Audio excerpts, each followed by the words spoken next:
أعوذ بالله من الشيطان الرجيم بسم الله الرحمن الرحيم ياسين والقرآن الحكيم إنك لمن المرسلين على صراط مستقيم تنزيل العزيز الرحيم لتنذر قوما ما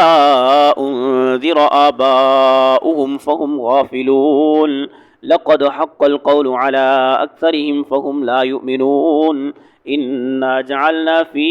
أعناقهم أغلالا فهي إلى الأذقان فهم مقمحون وجعلنا من بين أيديهم سدا ومن خلفهم سدا فأغشيناهم فهم لا يبصرون وسواء عليهم أأنذرتهم أم لم تنذرهم لا يؤمنون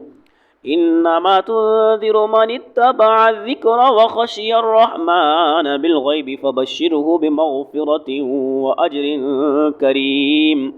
إنا نحن نحيي الموتى ونكتب ما قدموا وآثارهم وكل شيء أحصيناه في إمام مبين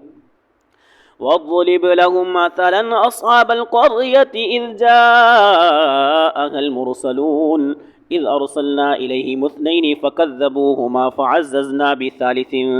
فقالوا إنا إليكم مرسلون قالوا ما أنتم إلا بشر مثلنا وما أنزل الرحمن من شيء إن أنتم إلا تكذبون قالوا ربنا يعلم إنا إليكم لمرسلون وما علينا إلا البلاغ المبين قالوا إنا تطيرنا بكم لئن لم تنتهوا لنرجمنكم وليمسنكم منا عذاب أليم قالوا